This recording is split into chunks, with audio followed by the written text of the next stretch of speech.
Close the door, kill the lights, and come closer. The very first time I dropped the hydrophone to 7,000 meters, I didn't hear the expected tectonic murmur or the whine of distant subs. I heard a rhythmic, slow thrumming, like a colossal, ancient heart beating beneath the basalt crust. Tonight, we're going far beyond 7,000 meters. We're descending into the Chalice Trench, a pressure zone so absolute it barely registers on conventional maps. We're following the last known transmission of the Liminality, a private research platform that went dark 6 weeks ago. Don't pause. Things move when you look away down here, and you probably won't make it to the surface after this one. We're going to piece together the fragmented, terrifying log they left behind. So, before you get comfortable, take a moment to like the video and subscribe, but only if you genuinely enjoy what I do here. Let me know in the comments where you are watching from and what time it is right now. Headphones on, world off. The abyss is waiting. If you're still awake at this hour, you already know why. We are currently hovering near the point of no return. The Liminality isn't a ship. It's an inverted city, suspended by tethers miles above the abyssal plain, a multi-story pressure vessel designed to stare directly into the planet's scar tissue. I remember the moment the main floodlights died after the storm hit 6 weeks ago. The sudden, absolute dark was punctuated by a sound that shouldn't exist, a low-frequency hum, the vibration of something unimaginably vast shifting beneath the crust, picked up by the seismic monitors. It felt like the ground below the sea floor was clearing its throat. The data logs we recovered were fragmented, chilling, and told a story the corporation will spend billions to bury. So, before you get comfortable, take a moment to like the video and subscribe, but only if you genuinely enjoy what I do here. Let me know in the comments where you are watching from and what time it is right now. Breathe in, breathe out, and follow my voice down. We never intended to be in the acoustic sluice maintenance module. It was temporary accommodation, a glorified closet welded onto the spine of Habitat Deck C, right next to the high-pressure executive suites. Down here, 9,500 meters deep in the Chalice Trench, every square inch of hull space is precious, and every decibel of transmitted sound is a risk. Rena, my partner in the maintenance division, was curled up on the auxiliary air mattress, trying to sleep off a 48-hour shift patching microfractures in the ballast tanks. I was reviewing the last batch of sonar pings, nothing but the familiar, overwhelming noise of tectonic grinding, when the argument started. The walls separating us from the station director, Dr. Alistair Thorne, and his chief xenobiologist, Dr. Anya Petrova, were supposed to be reinforced, triple-layered titanium alloy. But the Liminality was built fast and cheap, incorporating experimental lightweight materials designed to shave costs off the ascent payload. We knew, academically, that sound travels 5 times faster down here, shearing through the liquid titanium hull with terrifying efficiency. We didn't just hear the voices. We felt the vibrations of every inflection against our ribs. It began with the usual low growl from Thorne, a man whose wealth and ego had somehow convinced the board that he was qualified to oversee humanity's deepest venture. He spoke with the slow, controlled menace of someone who assumes absolute authority, even over physics. Anya's voice was different, higher, strained, vibrating with a desperate, cold clarity that made Rena snap awake. "You don't understand the risk, Alistair," Anya hissed, the word risk compressing and amplifying through the thin metal. "The energy output fluctuations are accelerating. We stop the core extraction now, or we forfeit the stability of the entire region." Thorne laughed, a wet, guttural sound that suggested the pressure was already working on his lungs. "Forfeit stability? Anya, darling, we are harvesting the oldest power source on the planet. Stability is what we sell back to the investors. You signed the NDA. You are bound to the findings." Their project, the true, unspoken goal of the Liminality, was the extraction of localized geothermal energy from a massive subsurface anomaly. The data logs referred to it as the fossil heart, but the researchers, in hushed tones, called it the sleeping Leviathan's engine. It wasn't just heat. It was an organized, rhythmic pulse of unimaginable force, and they were drilling right into its central nervous system. Anya, I learned later from the scattered documents, had realized the extraction method was accelerating continental drift patterns, threatening mass seismic collapse across the Pacific Rim. She wasn't fleeing domestic violence, but planetary disaster. The sound intensified. I pulled my headset off, my curiosity turning instantly to cold dread. It wasn't just talking now. There was a frantic scrambling, metal sliding against metal. "Give me the storage drive, Anya. You can't leave with the real data." We agreed on the prepared telemetry. Thorn commanded. "I'm exposing the truth. They need to know what you're doing down here." "This isn't science, Alistair. It's corporate suicide," she gasped. Rena and I exchanged a terrified glance. We were trapped. The acoustic sluice had no secondary exit, and the only way out was through the main corridor, past Thorn's suite door. We were the deep ocean equivalent of the couple next door, hearing the truth through drywall. Except here, the drywall was all that separated us from 10,000 metric tons of pressure and a homicidal director. The violence was sudden and horrifyingly efficient. A muffled shout, then a struggle that sounded like a heavy canvas bag being dragged across a grated deck. Anya fighting for the storage drive, maybe for her life. Then, a sharp, sickening impact, followed by a liquid, sloshing sound, too loud and too fast to be plumbing. Thorn spoke, his voice unnervingly calm. The transition from rage to chilling composure more terrifying than the fight itself. Accident. Severe structural failure due to panic response. She compromised the pressure seal on the forward intake sluice during her unauthorized departure attempt. Tragic. The pressure claimed her immediately. The truth, Rena and I realized with sickening certainty, was that he had pushed her, not off a balcony, but directly into the automated, high-pressure processing intake, a section of the hull that filtered the constant ingress of abyssal sludge before it could compromise the station's cooling systems. Down here, death by structural compromise was the perfect, unassailable lie. The extreme pressures would instantly crush and disperse any physical evidence not shielded by the structure itself. Thorn spent the next 20 minutes moving things. We heard the clatter of a cleaning unit, the metallic scrape of the environmental recycling drone, and the soft, deliberate sealing of the main access hatch. He was erasing the scene. Rena, her face pale green in the emergency lighting, pointed frantically to her throat, miming silence. But I was already moving. I grabbed the sound-dampening microphone we used for hull integrity checks, a ridiculously sensitive device that could pick up the shift of a nematode 5 meters away. I clipped it to the thinnest section of the bulkhead, right next to the coupling point for Thorn's HVAC unit. We couldn't rely on the corporate network logs. Thorn controlled those. We needed physical, uncorrupted evidence.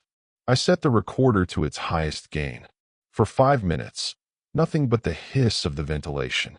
Then, Thorn began a private communication, presumably to the surface command structure, reporting the loss of Dr. Petrova due to unavoidable technical failure. But the microphone picked up something else, the faint, panicked static of a dying electronic device. Thorn must have missed it in his cleanup.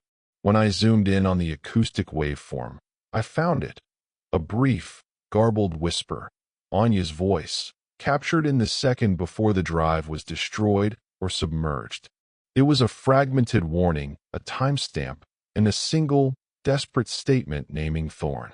I also isolated the brief, sharp sounds preceding the structural failure. 2 distinct, grating noises that were not metal on metal. They were fingernails against the pressure vinyl, the desperate final defensive scratches of someone trying to hold onto the deck.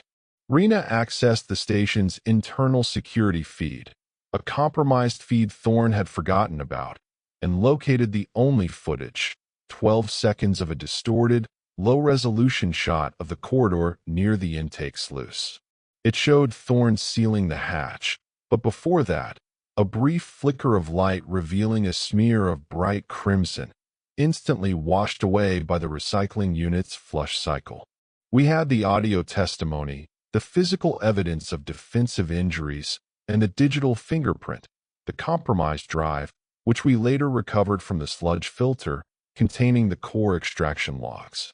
The ocean doesn't hide things from us. It just waits until we forget. Thorne assumed the crushing silence of the abyss would bury his secret, but he forgot the resonance of sound in deep pressure and the proximity of two terrified technicians.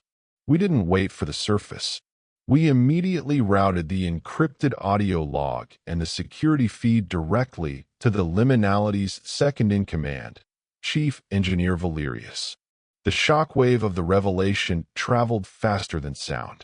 Within the hour, Thorne was contained in the medical decompression chamber, officially for psychological observation, but functionally, he was under arrest, shackled by his own hubris at 9,500 meters.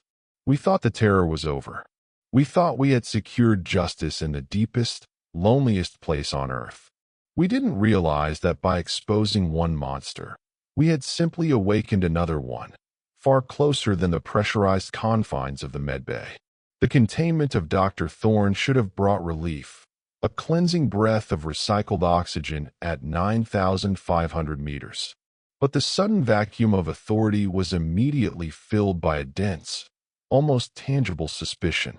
We had handed the truth, the audio log, the security feed, the crushed memory drive, to the man we believed was the station's anchor, Chief Engineer Valerius. Valerius was the embodiment of deep-sea competence. He knew every bolt, every weld, every micron of pressure tolerance on the Liminality. He moved with the slow, deliberate confidence of a man who understands that in the deep, haste equals destruction. He thanked us profusely for our courage, elevated Rena and me to provisional security liaisons, and promised absolute transparency as he took command. But the transparency felt like a thin sheet of glass pressed against an abyss. The very next cycle, Valerius began showing an unnerving level of attention. He stopped by the acoustic sluice 6 times in 2 days, always with a plausible excuse, adjusting the cryogenic coolant levels, checking the seal integrity after the incident, or delivering personalized reports on the ongoing seismic fluctuations. He didn't seem to trust the automated systems to deliver data. He brought the physical printouts, crisp and cold, directly to our temporary station. Sleep deprivation can lead to pressure psychosis at this depth, he'd murmur, his eyes too bright in the emergency red lights. We need you sharp, especially now that we know what lies thrive in the dark. I started noticing things. Tiny deviations. The magnetic lock on my personal storage unit, which I always kept aligned north-south, was now perfectly east-west. The encryption keys for my comms terminal, complex algorithms based on thermal signatures, had been briefly accessed. The timestamp was 3 o'clock, right when Valerius had logged a routine ballast review. He wasn't using brute force. He was using his omniscience over the station's systems. Down here, every technician carries layered access credentials, a biometric key tied to retinal scan, a physical key card for main doors, and a sequence of fluctuating numerical codes for the deepest pressure locks. Valerius, as chief engineer, possessed the master system card, a digital skeleton key that bypassed all localized security. He wasn't just accessing my data. He was entering my habitat while I slept, moving through the deep corridors with impunity, disguised by the uniform and the inherent trust we placed in the command structure. The paranoia escalated on my 3rd rotation. I returned to the acoustic sluice and found a specimen jar sitting on Rena's pillow. It was a single organism, a deep-sea anglerfish of the serratioid suborder, suspended perfectly in cryofluid. Its lure was an unnatural, pulsing purple. The fish was impossibly rare, native only to a region 1,000 meters deeper than our current level, and collecting it required a specialized pressure drone. Valerius had left it there. No note, no explanation. Just this beautiful, terrifying trophy of the deep. "He's sending a signal," Rena whispered, clutching the jar like a cold threat. "It's a possessive gesture. He sees us as artifacts now, something to be categorized and displayed." I realized Valerius wasn't just worried about us being witnesses to Thorn's crime. He was tracking us, watching our every move, listening to our private communications. He wasn't looking for the evidence we had. He was cataloging the fear we felt.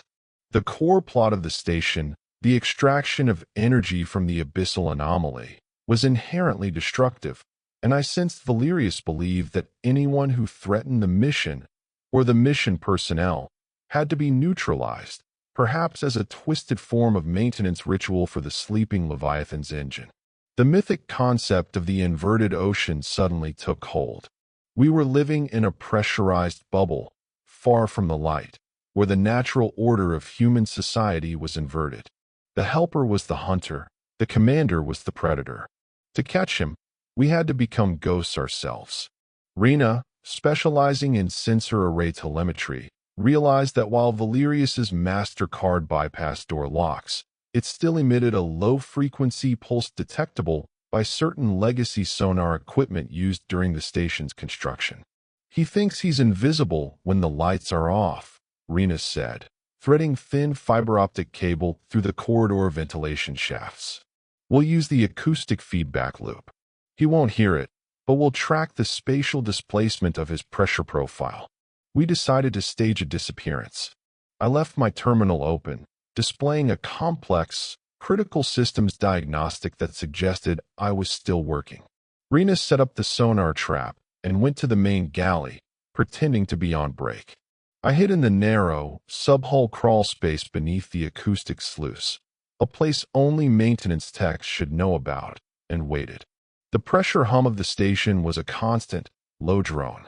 Dread is the sound of absolute silence interrupted by absolute knowledge. At 2:47, the system alarm Rena had rigged gave a single, sharp, silent vibration in my hidden headset. Valerius was approaching Habitat Deck C. He moved slowly, checking the main corridor, his flashlight beams slicing through the particulate-heavy air. He didn't knock. He simply used the MasterCard and slid into the acoustic sluice. I heard him searching, the quiet rustle of my personal toolkit being dumped onto the floor. He paused near my locker, using a small, specialized tool to pry open the secondary lock. When he stepped out, I saw him briefly through the floor grating.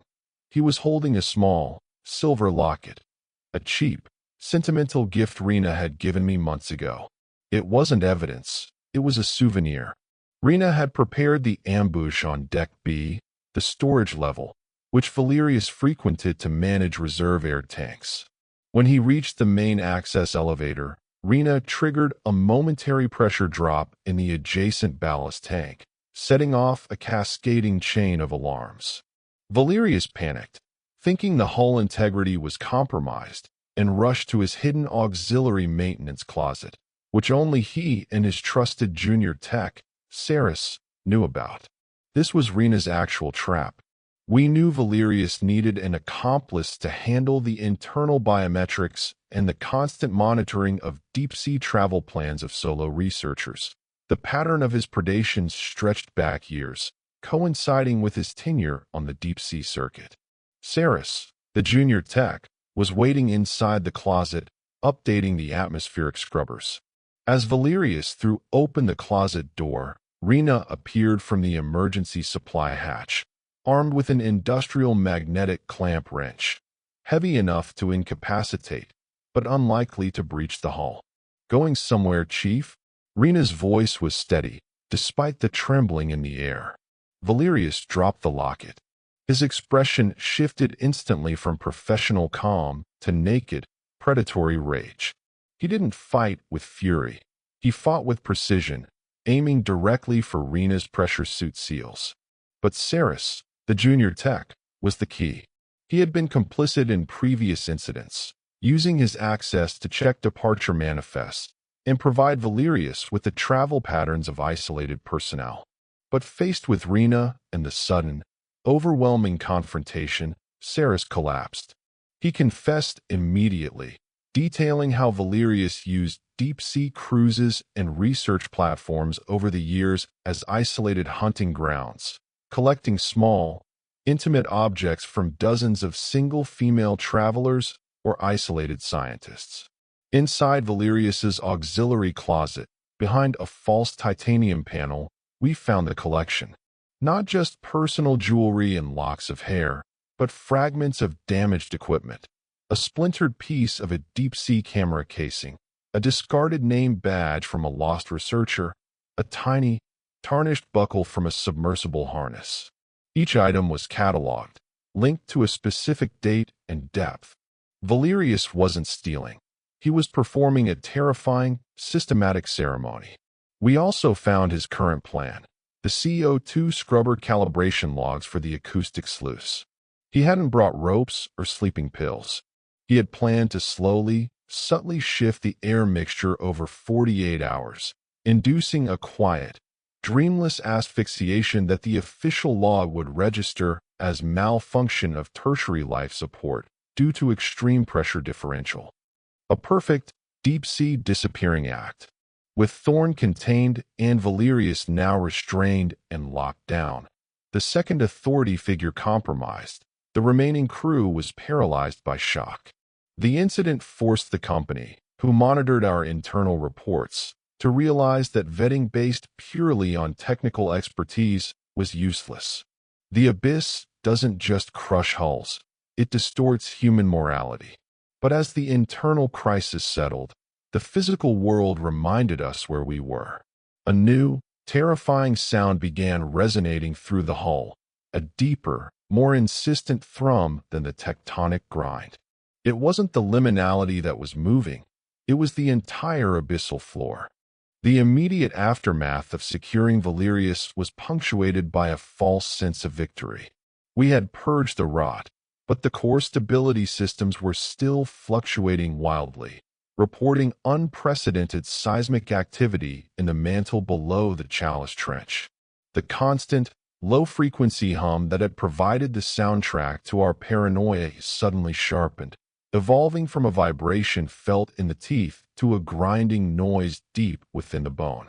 "It's coupling," Rena muttered, staring at the seismic data scrolling across the console. "The resonant frequency of the platform is matching the subcrustal grinding. It's a feedback loop." I understood the mechanics. The liminality was essentially a giant tuning fork, and the pressure waves from the deep seismic movements were now vibrating it at its weakest frequency. The theoretical maximum compression ratio for the Chalice Trench was 10,000 meters. We were hovering at 9,500 meters, leaving zero margin for error. The scientists who remained, the few honest ones, had been warning about this since Thorn initiated the high-intensity drilling to access the sleeping Leviathan's engine. They called it abyssal resonance cascade. We were disturbing something ancient, something that managed the slow, crushing movements of the planetary plates. At 3:15 hours, deep-sea time, the warning sirens shrieked, not the routine alarm for pressure fluctuations, but the catastrophic, red alert signal for structural integrity breach. The shudder that followed was not a tremor, it was a violent, upward lurch, throwing me against the titanium bulkhead. It wasn't the kind of shake you feel on land. It was a pressurized shock wave delivered through liquid and metal simultaneously. I felt the station compress and torque, the groan of stressed metal louder than any scream. Rena screamed, too, pointing at the main observation screen. The sonar imaging, usually a clear blue-black map of the immediate surroundings, had erupted into a chaotic, red and orange mosaic. "It's not just a tremor, ID," she yelled, struggling to strap herself into the command harness. "We've hit something massive. Look at the displacement field. It's geological. What had happened was this. The continuous extraction of the geothermal anomaly had caused a localized subduction fault to slip catastrophically. Imagine an ancient, mile-high wall of compacted marine sediment and basalt, held in place by millennia of balanced pressure. The seismic wave had destabilized it. We hadn't collided with a fixed object like an iceberg. We had been enveloped by a sudden, massive landslide of abyssal architecture. The liminality was immediately pinned. The displacement field showed the station wedged into a narrow chasm, its main support tethers snagged and possibly severed by the collapsing formations. We were now a structural component within an active geological choke point, held fast between a colossal, shifting basalt face and an oncoming shelf of consolidated mudstone. The pressure sensors went insane. The force exerted on the main hull rapidly climbed past the 10,000-meter theoretical limit. The slow, relentless crushing had begun. This is the true, absolute panic of the deep. The realization that the physics of the universe has momentarily decided you are surplus material. The first casualties came from the lower compression decks, D and E. These decks contained the specialized xenobiological labs and the auxiliary battery reserves. They were engineered with the lowest pressure tolerance because they weren't intended for constant habitation. We received a frantic, garbled transmission from Deck E before the comms line ruptured. Water ingress. Rapid. Seal failed. It's the port intake vent. The pressure. The transmission ended with a sickening, high-pitched ping, the sound of an implosion wave traveling through the water column. The internal monitors showed the horrific sequence, the immediate, catastrophic breach of the hull on Deck E. The frigid 3 degrees Celsius abyssal water, dense, heavy, and pressurized to over 14,000 psi, didn't leak. It sheared into the deck like a cutting torch, flash compressing the air in the sealed compartments and flooding them in seconds. We watched, powerless, from the command center on Deck C. The thermal sensors highlighted the frantic movement of personnel. They weren't fighting the water, they were fighting the clock, knowing that if they didn't reach the vertical transit shafts immediately, the pressure differential would turn the compartment doors into lethal guillotines. I watched a family of researchers, the Kanes, father, mother, and their 19-year-old daughter who was interning on the mission, trying to cram themselves into an emergency personnel pod. The pods were designed for 3 fully suited people, not 4 panicked, unsuited civilians. They were struggling, fighting the buckling floor plates and the sudden tilt of the platform. The lights on Deck E sputtered, died, and then flared back to life briefly, providing a horrifying, high-contrast snapshot of the scene. Water surging up to the ceiling, the Kanes trapped half inside the pod, the father desperately trying to manually crank the seal shut. Then, the floor panels buckled and sheared. The pressure wave hit the pod, pinning the family against the ceiling. The feed cut out entirely, replaced by the red warning. Hull integrity compromised. Deck E is flooded. Isolation protocol initiated. The scientific anchor here is the pressure-induced phase change. At these depths, the air and water interactions become unpredictable. The air in the trapped compartments doesn't just get displaced. It compresses and heats, momentarily creating unstable pockets that contribute to the structural failure. This rapid transition is what causes the crushing, not just the water. We were immobilized. The main power core, shaken violently, began to report critical energy fluctuations. The auxiliary power reserves, located on Deck D, were likely flooded or compromised by the intense crushing force. Commander Davies, a mid-level officer who had taken temporary charge after Valerius was contained, was hyperventilating into his mask. Damage report. How many down? The automated systems ran the diagnostics. The official count was horrifyingly low, sanitized for the logs. 19 individuals were marked as unaccounted for. We knew what that meant. They were either instantly crushed, frozen in the cold abyss, or trapped in the flooded holds, awaiting the complete structural collapse. Rena checked the external telemetry. The station was oscillating slowly, shifting millimeters every hour, driven by the relentless, invisible force of the geological shelf grinding against the hull. "Commander," Rena reported, her voice hollow, "the platform is stuck. We're in a compression zone.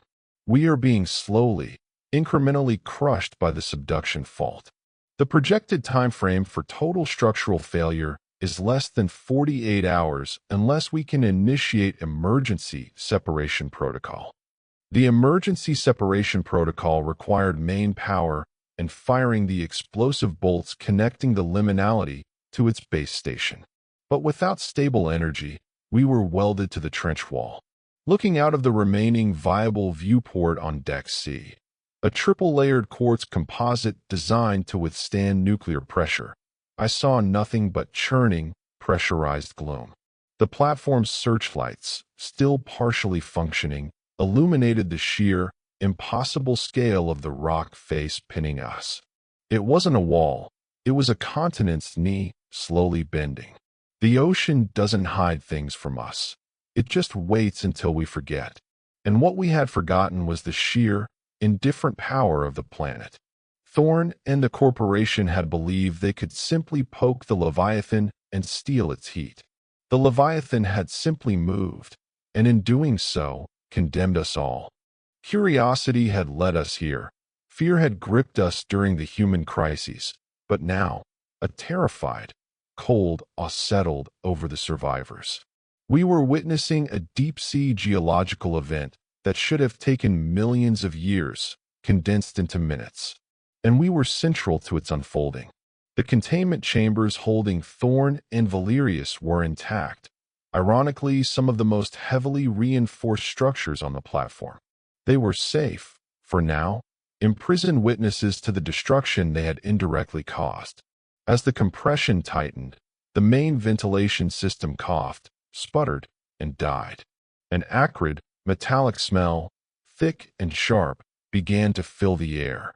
The electrical grid, stressed beyond breaking point by the crushing, was failing. The sudden cessation of the ventilation system was immediately catastrophic.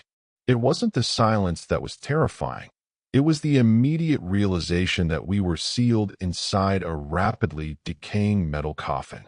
The air, heavy with the scent of ozone, burnt insulation, and stale carbon dioxide, grew thick and viscous. The structural failure on deck had initiated a cascading power trip. The main fusion reactor, designed to power an entire surface city, was now running on minimal emergency reserves, prioritizing life support if the ventilation was active. But the crushed sections had severed the primary cooling pipes, causing superheated seawater to flash steam on contact with the exposed electrical conduits. The metallic, acrid smell quickly intensified into toxic smoke. Electrical fires, small but aggressive, erupted sporadically in the maintenance hubs on Deck C. The dense, recycled air became a poisonous soup. I grabbed Rena, pulling her towards the emergency oxygen rebreather locker. "Masks on. We need to isolate these hubs before the smoke hits the main command module." Commander Davies, still reeling from the horror of the crushing, struggled to maintain authority. He was attempting to contact the surface, a futile gesture, as the seismic event had utterly annihilated our satellite uplink antenna array. He was clutching the radio, barking commands into static. The scientific anchor here is the pressure-induced toxicity. At extreme depths, the atmospheric composition of the closed environment is incredibly fragile.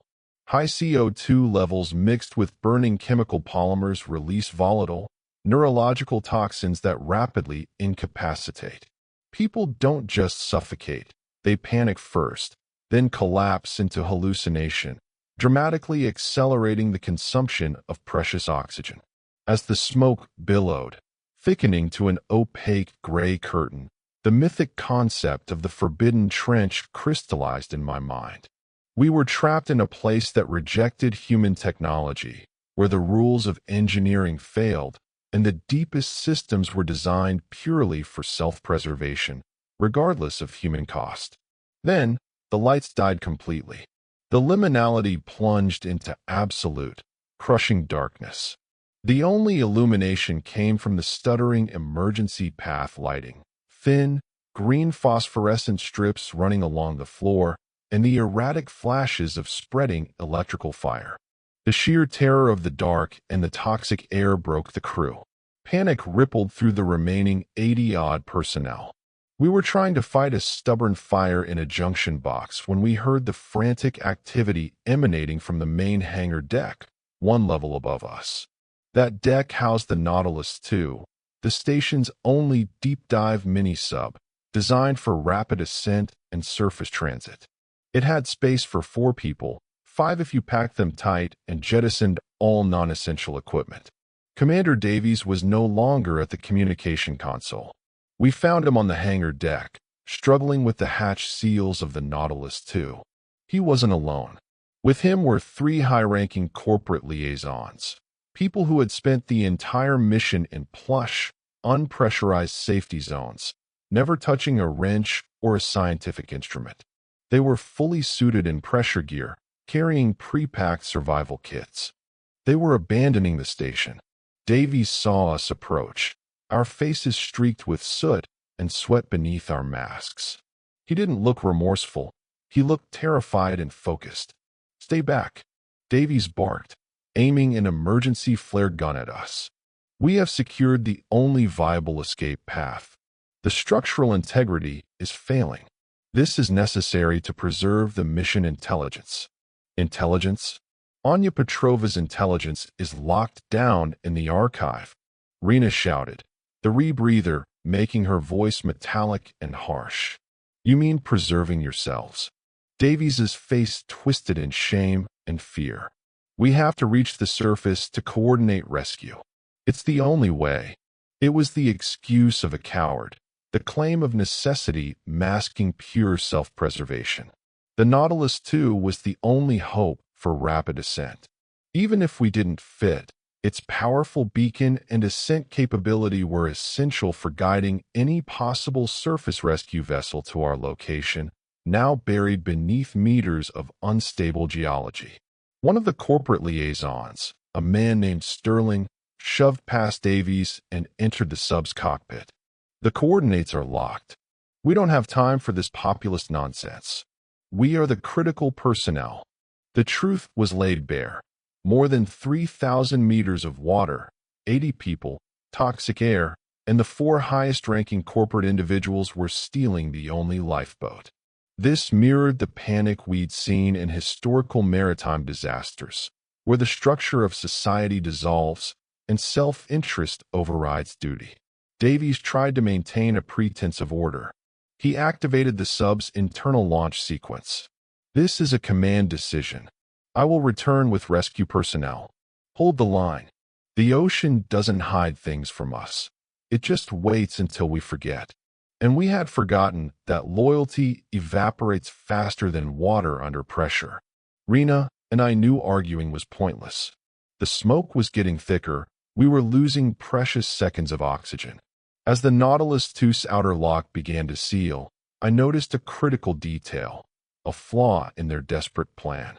The sub was designed for a controlled, phased ascent, managing the nitrogen saturation in the pilot's blood to prevent the bends.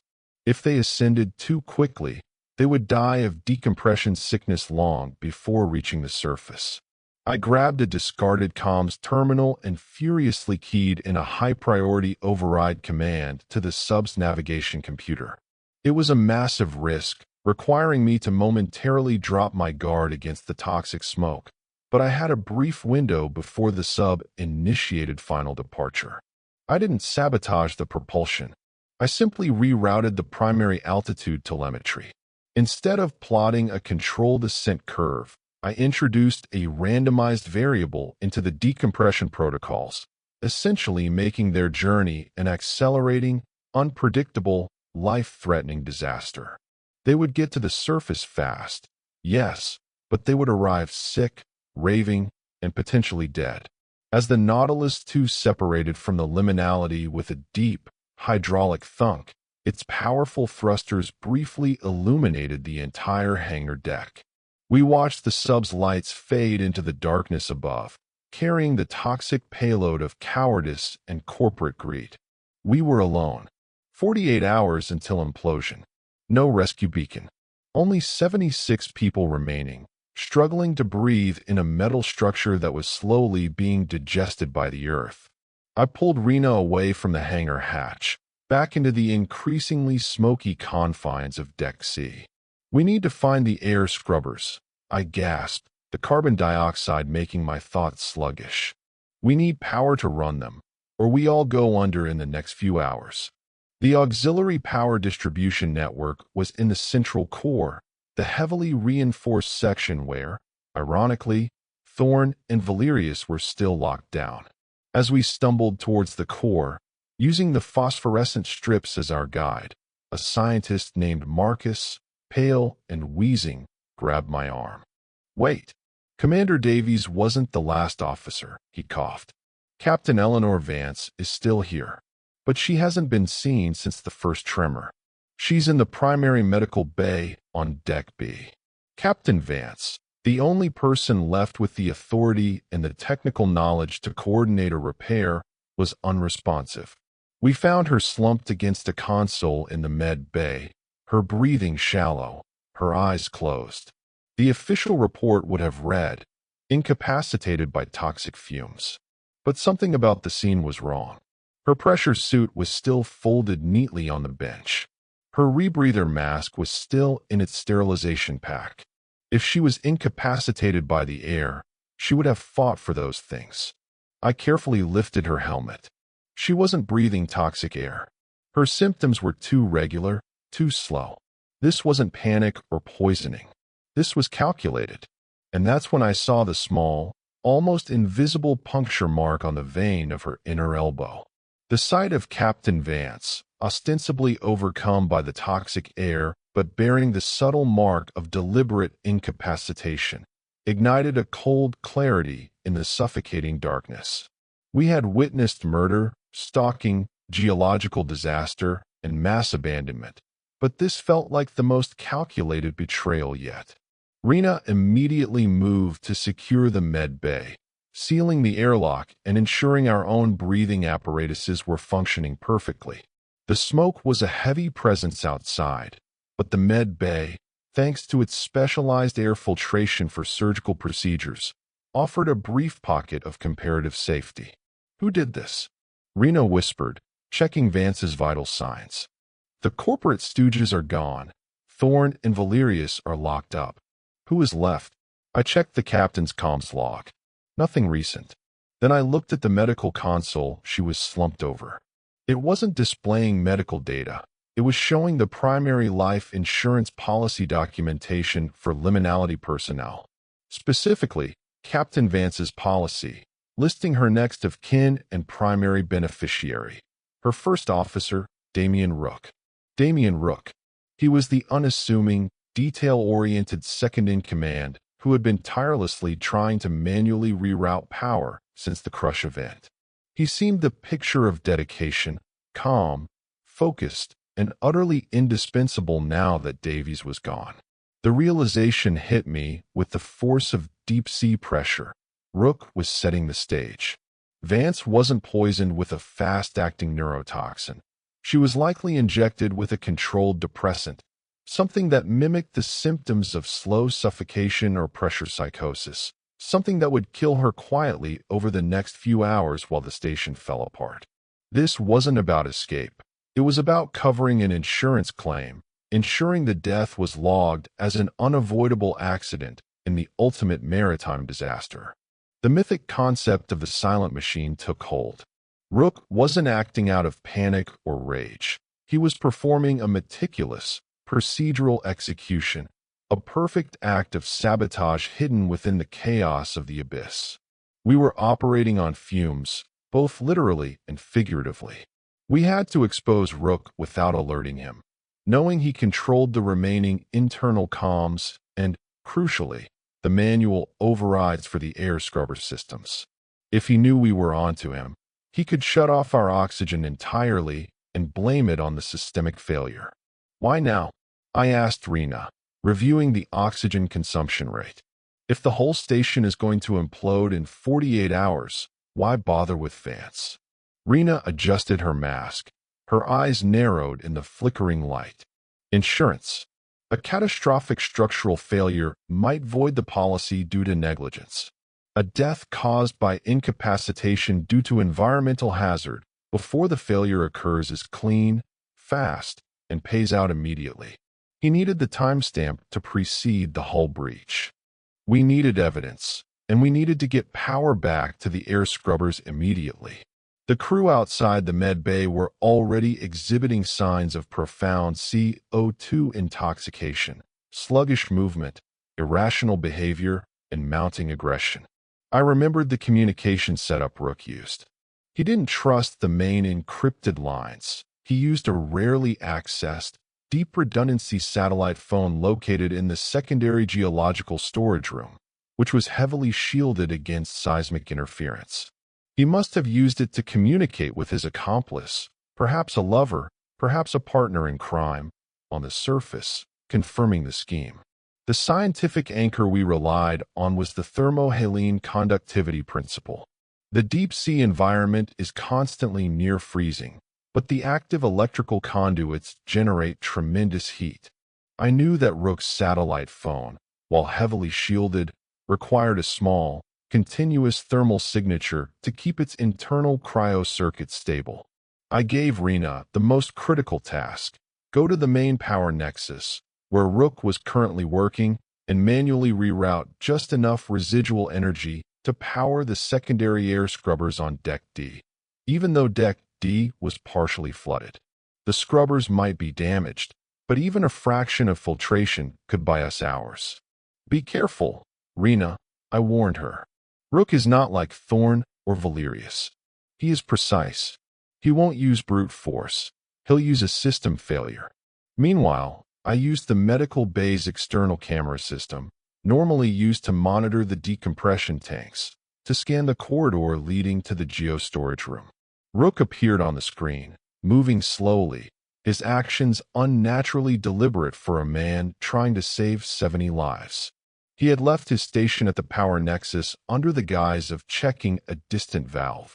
I slipped out of the med bay and, moving low beneath the thick layers of smoke, made my way to the geostorage room. The atmosphere was stifling. Every breath felt like drinking sand. I found the satellite phone terminal. It was still warm, indicating recent use. I couldn't access the encrypted signal directly, but I could access the residual digital memory buffer. The buffer contained only 5 recent outgoing calls, all placed in the last 24 hours. The phone was a dedicated surface link. Rook wasn't calling a specialist. He was calling a private number. I quickly downloaded the buffer data onto a disposable drive. As I did, I heard a metallic scrape outside the geostorage door. Rook was coming back. I had to move fast. Instead of running, I hid behind a stack of heavily insulated geological core samples. Rook entered the room. He walked straight to the satellite phone, pulled up the logs, and erased the memory buffer, the exact thing he should have done immediately after the call. The silence of his actions was chilling. Then he pulled out a heavily taped communications patch and spoke into it, not to the surface, but to someone on the station. Someone whose comms were likely masked or running on a hidden frequency. "It's done," Rook whispered, his voice steady, utterly devoid of emotion. "Vance is unresponsive. I'm listing it as inhalation failure. We file the claim the moment the hull breach is finalized. I need you to confirm the status of the auxiliary life support sabotage on Deck B." My blood ran cold. He wasn't just planning to collect insurance on Vance. He was actively sabotaging the remaining vital air supply systems to ensure no survivors could contradict the official story. He was accelerating the environmental collapse. The accomplice, who I instantly recognized as Lieutenant Milani, a junior officer who had spent the entire mission focused on the financial ledgers rather than the structural logs, responded with a faint, static-laced hiss. Confirmed. The flow restrictor on B-14 is crimped. They will go under within the hour. Get back to the Nexus and pretend to fix the power, Damien. Rook was having an affair with Milani, who was on the Liminality not as a love interest, but as an insurance adjuster disguised as a logistics officer. They weren't plotting a romantic rendezvous in Cozumel. They were planning a lucrative escape funded by the deaths of everyone on the station. I had the audio confirmation, the digital evidence of the phone calls, and the name of the accomplice. I slipped out of the room just as Rook was starting back towards the power nexus. I had to reach Rena and warn her about Milani, who was clearly operating autonomously within the sabotage deck B. As I navigated the corridor, the floor suddenly vibrated, not from crushing, but from impact. Rena had reached the power nexus. She had successfully rerouted the reserve power to Deck D's scrubbers. A sudden, weak rush of cool air, filtering some of the CO2, flowed past me. We had bought perhaps for more hours, but the struggle wasn't over. As the atmosphere cleared slightly, I realized I was close to the heavily reinforced containment chamber where Thorn and Valerius were locked. They were still alive, technically safe, but forgotten. Just then, the main internal comms system shrieked back to life, energized by Rena's successful rerouting. It wasn't Rena's voice, though. It was the calm, precise voice of Damien Rook, broadcasting station-wide. Attention, surviving crew. There has been a catastrophic system failure on Deck D, and I have lost contact with maintenance tech Rena. She appears to have been caught in a fire. I am doing everything I can to compensate for the loss of personnel and systems. Do not attempt to move. Remain calm. Rescue is imminent. He had already framed Rena, covering the moment she rerouted the power. I had only seconds. I reached the reinforced door of Thorn's containment chamber and used my highest clearance code to override the secondary lock. Thorn, Valerius. I hissed into the speaker. You're needed. Not as criminals, as witnesses. The two men, the murderous director and the predatory engineer, stared back at me from behind the thick composite glass, their faces pale, their eyes wide with disbelief.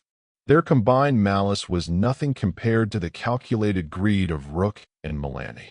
I needed the two most ruthless, knowledgeable men on the station to fight a system sabotaged by a sociopath. I stared at Thorn and Valerius, two men who deserved the deepest confines of the earth, yet who now represented the sharpest tools available to save the rest of us. The irony was a suffocating pressure all its own.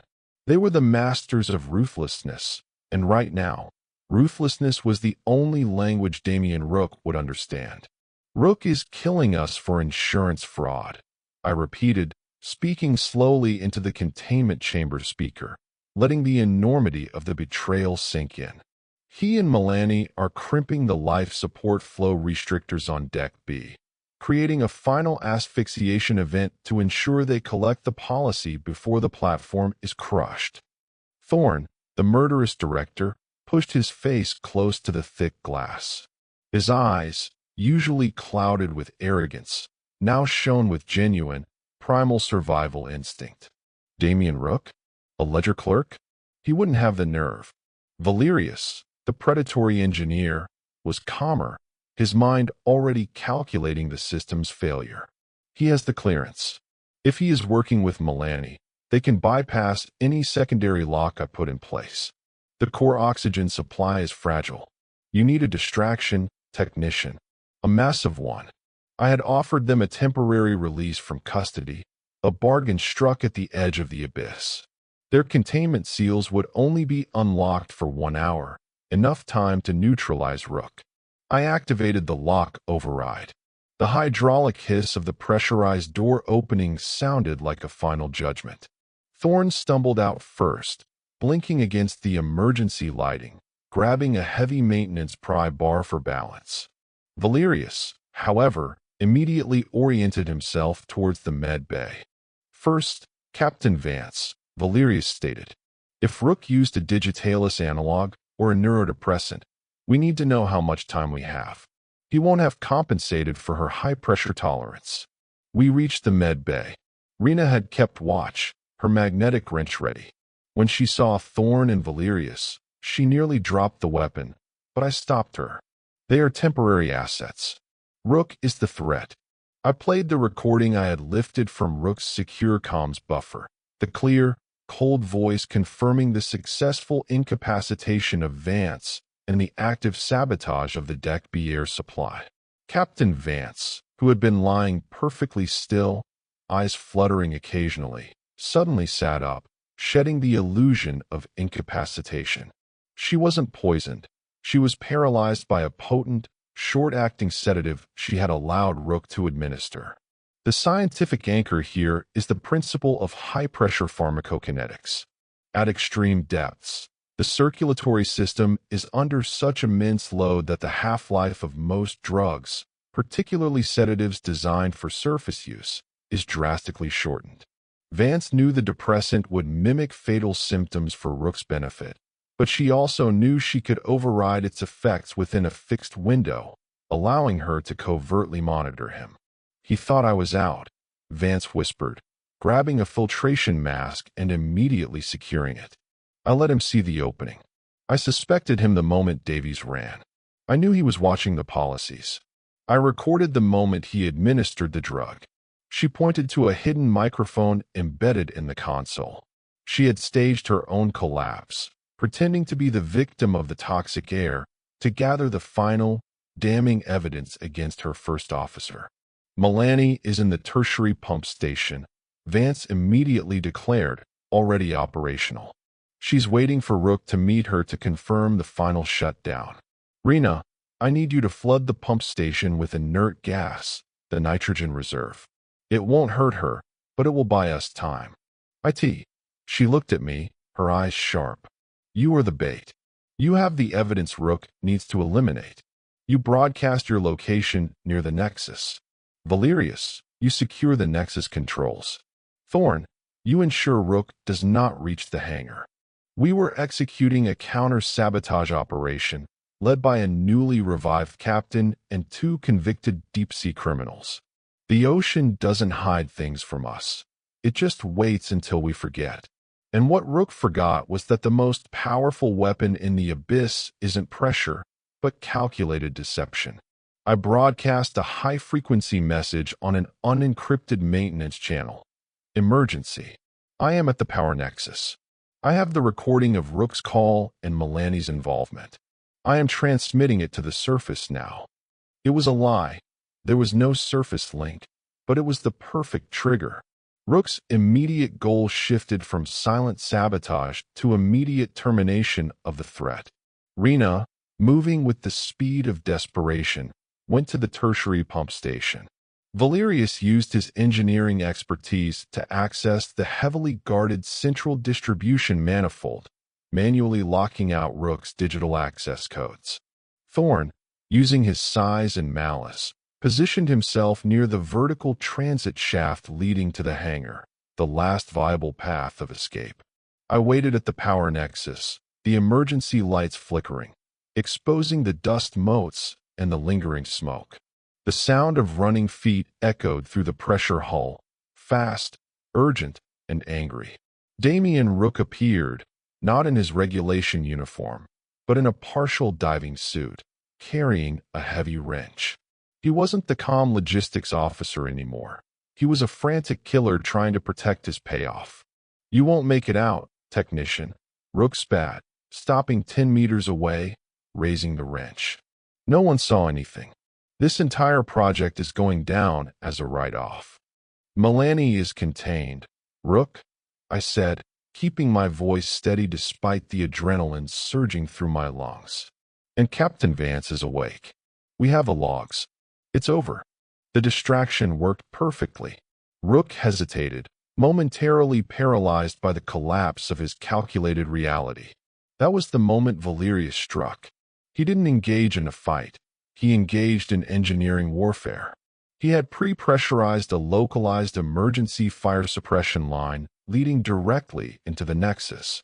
With a loud hydraulic blast, a torrent of highly concentrated, ice-cold seawater, pressurized to 8,000 psi, erupted, hitting Rook squarely in the chest. The force didn't breach his suit, but it slammed him against the hull, knocking the wind out of him and stunning him instantly. Valerius, moving with practiced efficiency, secured Rook with magnetic restraints, utilizing the heavy-duty bands normally used to secure geological samples. Moments later, Rena reported success. Milani is locked in the pump room. Nitrogen flow confirmed. The life support restrictors are back online. We had won. The conspirators were contained. The life support was partially restored, clearing the air enough for the remaining crew to start moving again. We had perhaps 6 hours of marginally clean air before the crush became inevitable. The last surviving members of the Liminality staff assembled at the central core. Vance stood tall, issuing clear commands to stabilize the damage. Thorn and Valerius were back in their containment cells, having fulfilled their terrible bargain. We had faced the deepest abyss and the darkest parts of the human heart, and survived. A faint, distant sound began to register on the hydrophones, a low, rhythmic pulse unlike anything we had heard before. It wasn't tectonic. It wasn't structural stress. It was a vibration of pure energy. The power fluctuations, which had settled after Rena's repair, suddenly spiked. The lights flared impossibly bright, exceeding their safety limit, then pulsed red. "What is that frequency?" Vance demanded, looking wildly at the console. I checked the external sensor readings. The temperature of the water outside the hull was climbing exponentially, too fast for geothermal activity. The pressure field was distorting, twisting space around the hull. The console screamed a final warning: energy release imminent. 100% containment failure. The core extraction project, the drilling into the sleeping Leviathan's engine, had not just caused a localized collapse. It had triggered a catastrophic feedback loop. We weren't being crushed. We were about to be atomized by a massive discharge of planetary energy. Then came the flash, an intense, blinding violet light that engulfed the entire exterior. I heard a deafening, tearing sound, like wet paper ripping, followed by the complete and utter silence of all systems failing simultaneously.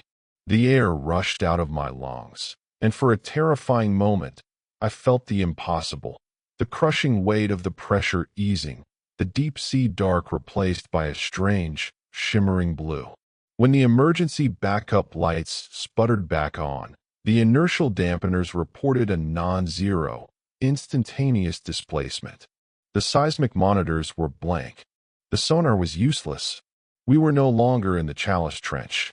The console simply reported, location unknown, 800 nautical miles displacement.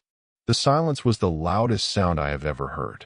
After the grinding of the crush, the shriek of the alarms, and the tearing sound of the energy pulse, the complete cessation of all familiar deep-sea noise was deeply unsettling.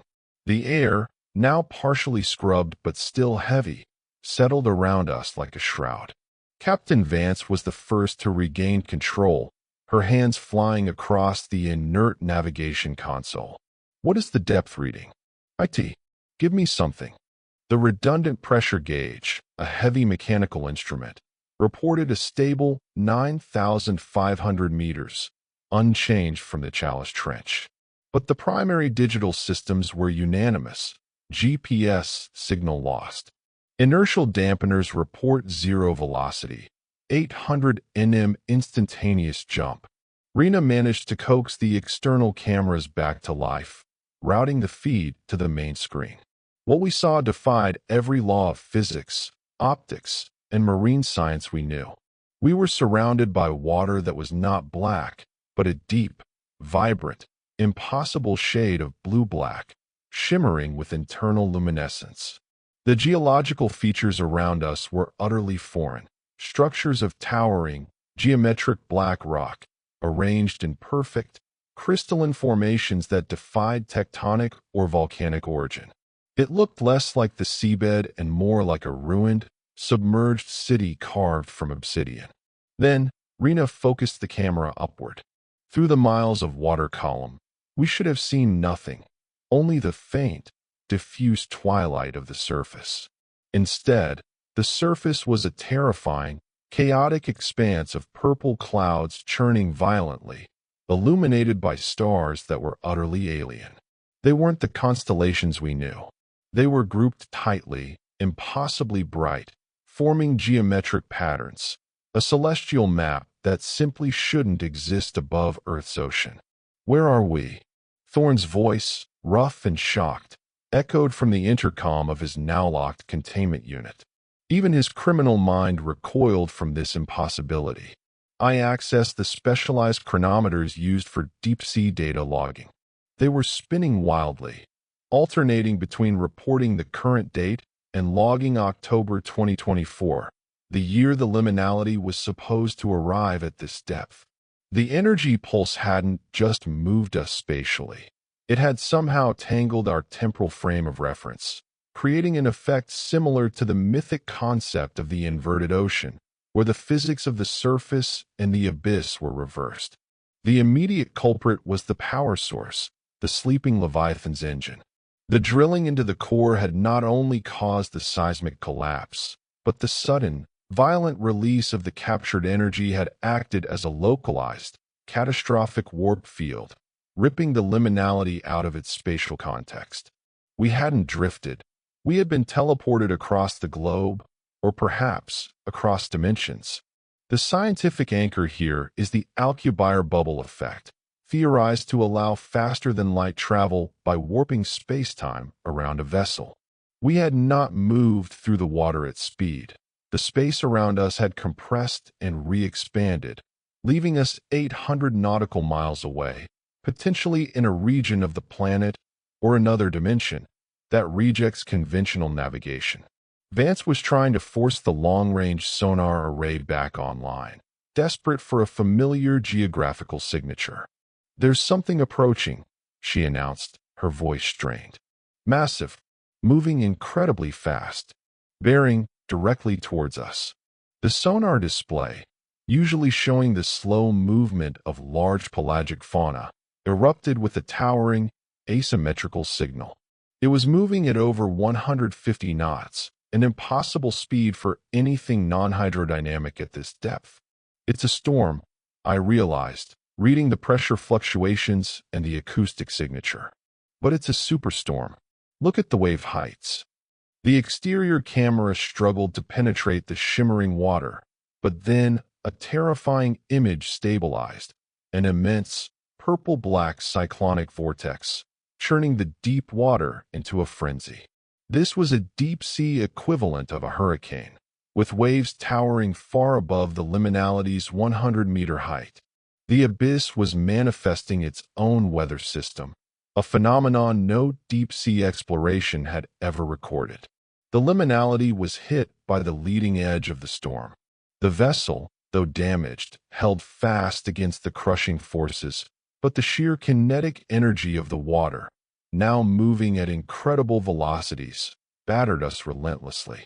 The storm lasted for 12 excruciating hours. It was a symphony of destruction, the hull groaning, systems failing and restoring, and the constant, deafening roar of water being ripped apart by impossible wind speeds. We were thrown, pitched, and buffeted, held in place only by the immense hydrostatic pressure that ironically prevented us from being torn into pieces.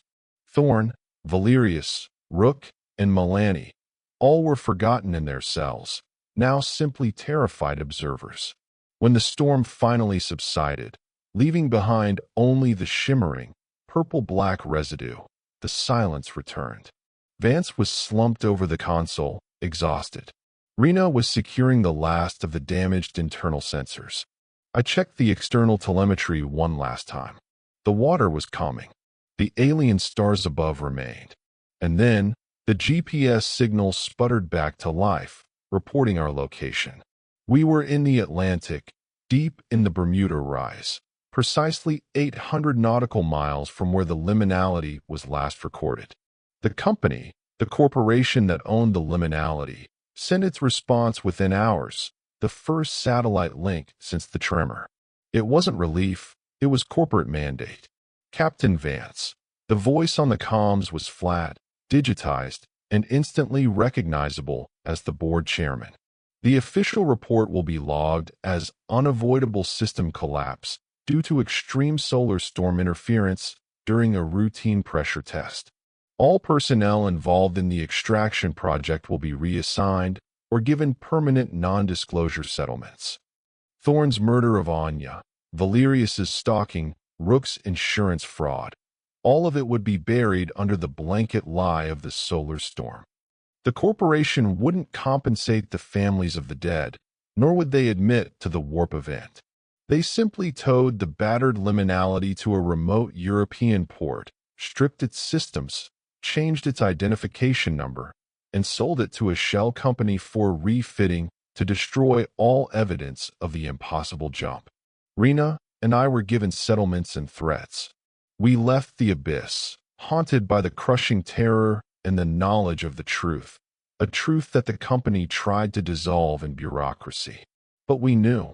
We had traveled 800 nautical miles in an instant, propelled by a sleeping power source and protected by the indifference of the abyss. The ocean doesn't hide things from us.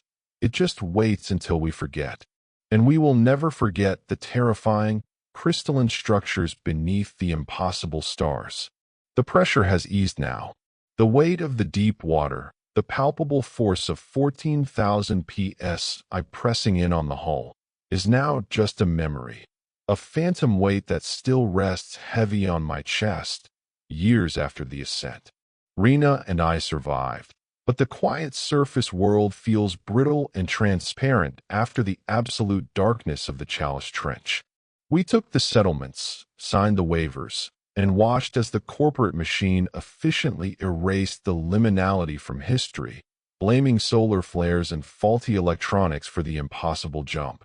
They succeeded in burying the truth from the public, but the electromagnetic scar left on our nervous systems is permanent. I still work in marine engineering, but now I focus solely on acoustic damping and vibration analysis. I listen, constantly, to the world's oceans. Sometimes